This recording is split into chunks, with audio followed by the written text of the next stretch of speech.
All right, so let's bring them out. First, let's go with Mimi Valdez, the producer of the film. And then, they're coming out. We have Quincy Brown, who plays Jaleel. Chanel Iman, who plays Lily. Blake Anderson, who plays Will. Kiersey Clemens, who plays Diggy. Tony Revolori, who plays Jib. And we got Cap G, who plays both Fidel and features on the soundtrack. So let's start it off, guys. Let's start with Mimi down at the end. I mean, music plays a very, very large role in this film, and it really is a love letter to 90s hip hop in a lot of ways. But I was wondering if you could talk just about the role of music and how it really does like shape the entire tone of the film. It gives it the groove. Totally. The music is definitely another character in the film. Rick, the writer-director, he loved 90s hip-hop and wanted to infuse it in the film. And you think about the 90s and it just being such a great era for music, not just hip-hop, but grunge, like so much great music, and there was so much diversity. So I think Rick liked the idea of having that juxtaposition of what that 90s music represented in terms of just being so different and so many different unique voices and infusing it into the film with these characters. Right, and Cap, you perform a song on the soundtrack, right? Let's talk about that. It's Cocaine Shawty, I believe is the title. Yeah, Cocaine and Shawty. Yeah, that's right. So how did that kind of vibe with just the film itself? Was it inspired by? Yeah, it was. If you see my scene, it's like gritty. You know, I'm a tough guy. I got the tats, so it really represents that Cocaine and Shawty. You know. And I mean, you guys. I mean, you know, with Tony and Kiersey, you guys feature in a band in the film, Oreo. Yeah. And you get to perform 4 new songs by Pharrell. But I mean, what was it like? Just did you have band practice? I mean, were you actually performing some of those songs as far as? Call it that? Well, I mean, we kind of just went in and did it in the studio with Pharrell. We didn't really have practice. Well, I don't know about you. I had to practice my drums. Her drumming skills. Like, other than that, we heard the songs when we got there, and Yeah. he kind of added lyrics and switched up the track and everything, and it was like a collaborative effort. It was really cool. Was he wearing the hat in the studio when you were? Yes. It was one of them. He has like No, 2 or yeah, something. he did, but like he also took it off. Yeah, he took it And off. I put it on. And she put it on. Did it He fit? didn't have it the whole time. Yeah. I had Well, to no, wear the his, hat. his hats fit everyone. They like shrink and grow at the same time. It's amazing. It just customizes to the head. Yeah. Customizes to the head. Blake, I mean, with you, Yes. so they come in contact with Will Yes. because they need to move a very large amount of ecstasy. I got pushed that way. Yeah. Yeah. Which is that called dope. Lily, but we'll get to that later. Through a bizarre series of circumstances, it gets called Lily. But you know, I mean, have you ever dabbled in the deep web? Did you do any research as far as, because they have to? The thing is, you have this black market operation that you set up where, you know, they pay through bitcoins and that sort of thing, and I don't Yeah. think a lot of people are familiar with that. No, I've never sold drugs online. On the Silk Road? I may have accidentally sold drugs in person once or twice. But Right. yeah, as far as the black market goes, I'm not too familiar with it, but it is a deep web for sure. Yeah. Right, and Chanel, I mean, there's an insane scene that basically sets off a lot of the action in this film as far as the Lily goes and how the drug gets its name. But I'm curious what it was like to shoot. So what happens is basically you accidentally snort a ton of the stuff. Not accidentally. You snort a ton of Not you snort a ton of the accidentally. stuff, but you don't know how potent it is, and then you basically end up outside of a Starbucks, peeing, and it goes viral, and then the drug gets called Lily. But I mean, what was it like? That is the most insane scene I think in the film. What was it like to shoot that sequence? There's a lot of insane scenes in the film, and my character, she's crazy, wild, all over the place, and it's a really edgy role that I played, and you know, he's the one that gave it to me. I'm sorry. But it was actually really fun to do a lot of the things that I've never done in my life, and run across the street and piss. And there was a throw up scene. There's all different crazy stuff that I'm doing in the film, and I you know, a lot of people are used to seeing me like put together, so this was a great part for me to play a raw role. And I mean, Quincy, you too, you're involved in a lot of the Lily scenes as well. I mean, and your character is kind of a ridiculous caricature of just like an Angelino hip hop head. How did you find that character? You know, is he based on someone you know? Or? Yeah, to really tap into my character of Jaleel, I know a lot of people. First of all, his whole mentality and his demeanor and everything, it's almost like he was doing too much. He was trying to be too gangster, and he wasn't. And it was forced, you know. And I kind of know some people like that in real life, and I also know some real gangsters in real life. So I just got to mesh the two, you know what I mean? And like find that little line in between it, you know. And that's definitely Jaleel all the way. He's kind of like Malibu's Most Wanted. Exactly. A little bit. Yeah, he's just black. You know. But he is black. So let's throw to a clip, one of the first clips in the film, and check it out right here. So you probably recognize that voice that was narrating that clip. That's Forrest Whitaker, who's a producer on the film, and he also narrates the film as well. And that was Zoe Kravitz, who plays Nakia, who's the I guess the apple, or in that scene, I guess apple bottom of Malcolm's eye.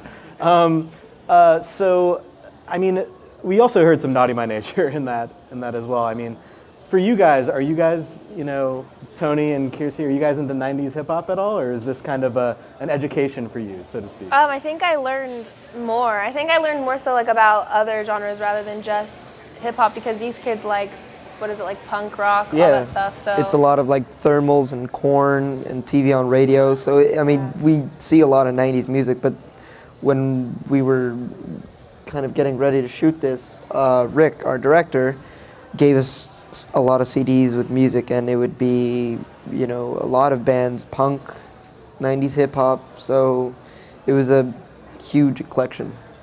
What rappers were on the mixtapes that Rick gave you? I didn't really like listen to the rappers, to be honest, because I mean, like we already know them. knew them, So I was like, I got into Korn. Oh, really? She's massively into corn now. I was like, oh, Korn's really cool. So I listened to like a lot of like, I wanted to like headbang and stuff like that, you know. Good for you. Does he still perform in the Kilt? I don't know, but he I used think to perform. so. He used to perform that. So I mean Blake too. You know, what was it like to get? How many times were you slapped by Kiersey during the making of this film? 37? Too That's many. what I counted. Too many, for sure. I think it's the first slap in the movie, but the second slap we actually filmed when we're kind of at camp. It's like a flashback, and Kiersey's kind of like slapping me from the back, and yeah, we took that several times, up to the point where like you get this natural instinct. I couldn't even help it. I was like actually starting to get very pissed. Yeah. Sorry. So Kiersey, did you go full throttle on those? Well, or? that was the reason we had to do it a bunch of times, because I didn't want to like I respect you as a man. Like I thank didn't want you. to slap you, and That's so, the first time I've ever heard that. Thank you. And so I was kind of like doing it like half-ass, Yeah. and he was like, "You need to really hit me." We're just like we're like Get this over wasting with. time. Yeah. Yeah, but I went for it. Like, did. the last couple takes. Yeah. I think you numb. got a sense of it from the trailer, but Blake's character has a penchant for saying the N-word a lot. Yes. And, Yes. and it earns him some well-deserved slaps throughout, Yep. throughout the film from Kiersey's character. Yeah. So Chanel, I mean, you know, as far as getting into Lily and tapping into that, you know, could you just describe what her vibe is? Because she is kind of the seductress when you first come in and meet her, but then you have to just completely go off on like a crash course of insanity. So how was it just managing Lily? You know, managing that transition from like cool seductress in the beginning to completely insane person. Well, Lily has a lot of levels to her character, and you know, in the beginning, she's very sexy, and you know, she's just she's all into Malcolm and wants to get to know him, and then she's, you know, she's very flirty, and then she just, I don't know, just something hits her where it's just like she just snaps and she just has this split personality and just wiles out, and you guys will see, you guys will laugh. And I just kind of went online and did a little research and kind of, I guess, saw what it was like to be on her level of, you know, Recreational being high. lightness. That's right, You know, because I- Chanel does no drugs or Say- alcohol. yeah, no. She's like such a good girl. So when you guys see the film, you'll be really surprised because she really dove into it. It's her first role, first movie role ever. Very proud of her. Yeah.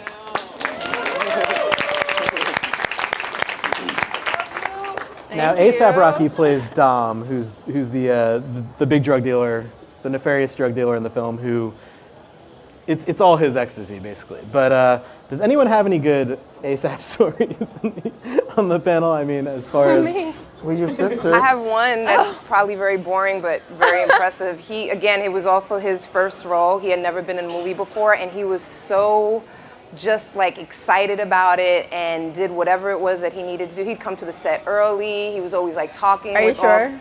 Someday. Or maybe about that. maybe the day that maybe there was one day I didn't realize, because you used to bring him, right? So you were driving him to set to make sure. No, I didn't do all that. I just made sure everything was okay. It felt like everything I felt like anytime we needed him, he was there. We Yeah. weren't, searching for him, I guess. No, he was definitely very professional, which I thought. Also, there was one point in the club scene where he tripped. Do you remember that? Oh, yeah. There was an extra who Oh, yes. messed up and didn't Yeah. run in the right direction, and she tripped ASAP, and he cut his knee Yeah. He handled it like a pro. like a G. He hid that anger really good. Yeah, I know the first time I got to meet ASAP was at Sundance, and it's always kind of a roll of the dice when you're meeting a rapper. You're not sure what they're gonna be like, but that's Flacco. You don't want to mess with him, No. But he was actually a really, really chill, cool dude. Yeah. Yeah, he was running lines with me, like, because I really wanted to do this, and I was, I just read the script, I fell in love with it, and I saw there was a character that acted a little similar to him, so we both went on the audition, and we killed it. We both got a call that we were in the movie together, so it was awesome. Cool. No? Yes? There we go. Let's give it for it. There we go. so let's go to another clip. This one is about Blake's character, Will. That's the slap. That's That not was it. entirely true. He does use it more times Right. I do. in the film. In the film. So I gotta ask, I mean, what were you guys using for the drugs? I'm always curious what they used for the drugs in the movie. I mean, what were you guys actually... Baking powder. Wait, what did you? Because you were the one that really what were you guys You're the one who sorting? actually touched Yeah. it. It was just baking At first, powder. it was like some type of salt or something, and I thought it was like a prop. So I like lick it and like put it in my nose and everything, and my throat closed for a while. So they had to get the set powder, and it doesn't do anything. But I was having a moment on set, just breathing. So I had the wrong stuff. What about the tabs too? Like, what are they even giving you? Just like candy, or what are they making you? Like, Nerds. A lot of times it's like sugar pills or something like that. I'm addicted to those. So Why do you think he's so energetic? You're right. That's true.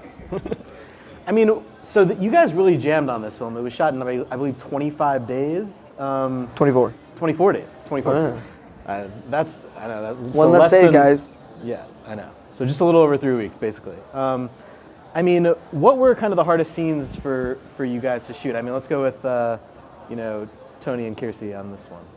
The hardest, I think, when we were like outside on the bikes and it was like 104 degrees outside. Yeah. That was pretty sweaty and difficult. But also the last day of shooting, we shot one of the most intense scenes in the movie, and too. I was already like, I'm a baby, so I already like wanted to cry because it was our last day. Okay. So it got really dramatic for me. But I think those two. No, yeah. I mean, it was hot on set, and I actually fainted from heat exhaustion at one point. Really? Yeah. Because our costume designer put me in like 7 layers of leather, and I just flopped. Or shooting in the school was difficult too, because school was actually active while we were doing it. So it was actually really funny. We couldn't actually say what we were shooting because it's a school, and we couldn't say we're shooting dope, because. Well, that doesn't sound right. So we had to they gave us this memo to call it Oreo, but I just kept saying we were shooting Hancock too. It's pretty funny. Too. so school's still going on, and you have a backpack with a bunch of fake ecstasy and a fake gun Yeah. inside of the school, and you're Yeah. shooting it. Yes. Oh yeah. And nobody said anything. What's No- the nobody's- problem? It's America. Yeah, exactly. Public education, you know. We just told them that Jennifer Lawrence and Tom Cruise were coming in. They were fine with it. I mean, what about, did you guys kind of have, Tony and Kiersey, I mean, and with Malcolm, did you guys have like bonding rituals or something to? Rituals. Yeah, I don't even know. Maybe Like not we'd rituals. but, We sacrifice would the pray chicken? over each other. Yeah. Like hang time before to like, because you guys really do give the semblance of lifelong friends in this film, which isn't the easiest thing to do. So Yeah, I mean, we all kind of connected off the bat. Like, I knew Shameik through mutual friends, sort of, already. So when I saw him on audition, I was like, oh, hey, what's up? I gave him a ride home after our audition together. I didn't know who he was. She didn't care who I was. He's a hitchhiker. And we would just hang out. When we booked it, we would just all hang out, like, in my apartment. And Which was like across the street from the production office. yeah. With your devil dog. My dog attacked him, literally attacked him, like bit him, tried to eat him up into a bunch of little And it's like a pieces. tiny little chihuahua. I'm scared of dogs. it's like that scene in Okay. Something About Mary or something. Yes, exactly Yeah. like that. Jaw locked, yeah. Well, wasn't that a ferret though? Sorry, off point. Yeah. Okay. So I think we have one more clip to show you guys. We're gonna throw to that right now. It's a good one. Oh, that's CGI. I know, right? Okay, so I think we're gonna open it up to audience questions right now. So. Hi, everybody. Hola. Hey. Awesome cast. Awesome. I'm Jossie. I had you a question doing? for Blake Anderson. Hello, Blake. How are you? Hi, I'm doing well. I love thank you. Workaholics. Round of applause for Workaholics, real quick. All right, yeah. I was particularly interested in the fact that, your character had to use the N-word, and you are Caucasian. I am. Yeah. You but noticed. what were your thoughts on that role? I know as an actor you have to be professional, but how was that experience for you? Yeah. As an actor, I'm down to do what's written on the page. It wasn't like, yes, finally. I've been waiting for this moment. But no, I'm not personally a fan of using the word in my own personal life. Right. But I think it is a subject that needs to be addressed as well, because I know there are people who are frustrated by the fact that they can't say, because it isn't coming from a malicious place. I don't know if it's my spot or, Chet Hanks' spot to discuss that or make up that decision of what is right or wrong, but it's But as an definitely actor, something that can you be... have to, play that role and start in the conversation. So Yeah. it's a vulnerable role for you, definitely. I want to commend you. Thank you. Thanks. That's As long a as I'm not big- getting like big slapped, job, but, slapped on the streets or whatever, I'm cool. Yeah. Well, All right. thanks. Hi guys, my name's Augustus, and I guess this is targeted towards Chanel, Blake, and Tony in specific, but it's just such an eclectic cast, especially with ASAP, Chanel. This is your first time working in a movie. Blake, from working with Adam and Durs, and then with working with Wes Anderson. What was it like? Just every day, any funny stories? Just what was that like for you guys? You want to go down this way? You want to start it? Well, it was long hours on set. I'm used to like 9 to 5 being on set as a fashion model, so it was really exhausting for me. But I was lucky enough to be working with a great cast where we all had a great special bond, and we made the best out of our time, and we enjoyed each other's company. So it was pretty easy and fun. It didn't even feel like we were at work, because the director really allowed us to be creative on set and let us do our own thing, and we had a good chemistry, all of us. Yeah, I think that's absolutely true, and I think it speaks a lot. Most of my scenes, I was lucky to do some really fun scenes with Chanel. What did you do? Tell them. What did you guys Girl, do? you know what we did. But just Kiersey, Tony, Shameik, there's such a good energy on set, and they really just welcome you, So it was easy to play along with them on set, because they're just, they're pros. They're good at their jobs, so We try to be. yeah. We try to be. Oh, right. For me, I mean, it was really fun on set. It was a lot different from what I had done before, but that's not to say it was bad. It was just a completely new experience, and I had a lot of fun. Coming from a movie where I couldn't improvise a single line, where basically half my lines are completely improvised. It was really a lot of fun, and I got to like flex some muscles I haven't, so now I'm sore. Thanks, guys. It looks really great. Appreciate Thank it. you. How you guys doing? What's up? Hi. My name's Christian, and my question's for Quincy, actually. Yo, you did a phenomenal job in Brotherly Love, by the way. Thank you. Thank Great you. job. How do you feel about taking on this lighter role right now in Dope when your role in Brotherly Love was darker? How do you, Right, how well, the transition? Yeah, Yeah. definitely, black and white roles, you know, Yeah. since Brotherly Love was straight, undercover, like, smooth guy, but, really a devil in the end. Oops, I just told a movie. What? No, come on, that yeah, wasn't my I think cue. being able to explore with, Jaleel, it was a lot of, like, it was a lot of improvisation, but then again, I had to, like, stay true. It's like almost like I had to do too much without doing too much, because that's who he was. I was like, how do you do too much and make it believable instead of looking like you just acting a fool? And, I think it was just, I took my time with everything. I didn't rush anything. I didn't, I really listened to my characters, a lot of talking and listening, because a lot of the conversations you see between us, it literally was like back and forth, and that's how I went on set. It wasn't like, set up that way to where it's like it had to be cut, that way. We were actually having conversation. She's saying something, and now, this person's saying something, and I'm looking back and forth, and So it was like real, it was just real conversation. I kind of like found that true place, to who I am, and then just applied those little extra, attributes to, be a little extra.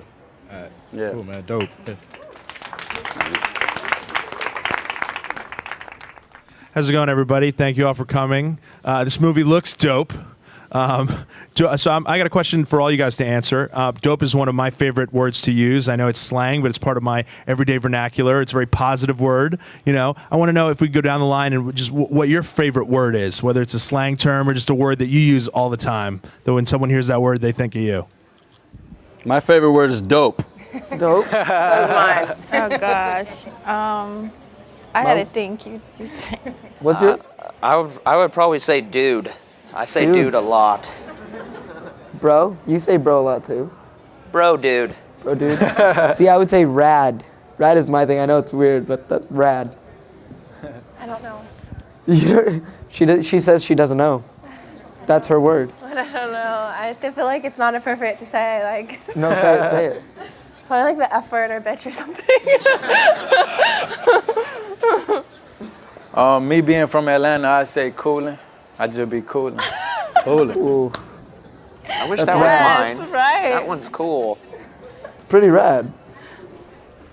Peace. How y'all doing? I'm Art. Hi. So my question is for Miss Chanel, since this is your first movie. What was your biggest challenge in playing this role? At first, it was, I think, being nude, but then I realized that I've done topless shots, like, since I was 18, and I had to be comfortable with myself and my body, and I just never seen myself topless, like, in film. So I think that was challenging for me to, like, be comfortable with being on set with the crew and just, like, not overthinking and going for it. Yeah. Somebody's got to play Lily. Hello, my name is Andre. I have a question for Mimi. How do you go about casting new talent? Like just fresh, never seen you before, but you're interested. It's a great question. So we had an amazing casting director, but going into this, Rick and all of us, all the filmmakers, we definitely wanted the spirit of the cast. We wanted young actors. I think for Malcolm, we went back and forth a lot about whether or not it was going to be someone known or not. And I think in the end, we all just were like, you know what, we want to bring some fresh faces. I mean, some of them have acted before, but Cap had never acted before as well. And his scene, when you see him, is such an emotional scene. It's totally opposite from who he is as a person. But I think all of us, Pharrell as well, like we were all really excited about just finding a cast that could really represent the energy and the spirit of the film. And they all did an amazing job. And all of them. I wanted to know, did an agent like send you to him, or you just like found them on YouTube or something? Like how Well, does that? no, our work? casting, bunch of auditions. I mean, Rocky put himself on tape, sent it to us. Pharrell really wanted Cap G to be in it, so he auditioned, killed his audition. But yeah, it was a combination of different, people reaching out to our casting director and sort of putting the word out. But it was done on, just so that you know, we did this independently. We raised the money for this film. If this film would have went through the Hollywood system, a Hollywood studio, they probably would not have let us cast any of these actors Okay, that you that's what I was maybe gonna with the say. exception of, Okay. Blake over here, but for the most part, and Zoe, but, but because, they were, Blake has a really big following, but again, that's usually how the movie studios will cast, like, okay. But to Right. us, most people, I think, looked at this cast going into Sundance being like, oh, there's no stars in that film. And all of us were laughing because we were like, all right, wait until you see, because they all are stars. Thank you. Thank you. Yeah. Thank you. Hi, my name's Armani. How are you guys? My question's for Kiersey. You have amazing style. My Thanks. question for you is, how did you feel about your new wardrobe in the movie? Oh, I loved it. I thought it was really cool. Aside from today, normally I'm really like lazy, and my sister's over there. She's really fashionable. I'm wearing her shoes. She's the one that makes me like look cute when I Wait, come up here. isn't it your sister's birthday today? It is my sister's birthday. Will you Can you- guys can say you say happy happy birthday to my birthday? sister? Happy birthday! I love you, bitch. It was cool. It was kind of like Patrick, our costume designer. He wanted to go for like an Aaliyah vibe. He didn't want to make her like too butch and stereotypical. And I wanted to like wear caps and like, cause we couldn't shave my head completely, so we did like a mohawk and a lineup and like covered it, and it was fun. It was cool. I like only had like 10 minutes in hair and makeup like the guys, so I was down with it. Boo. Yeah, Thank you. it was cool. All right, thanks for coming, everybody, and make sure to go see Dope June 19th. It's an Thank amazing you. film, really one of the best.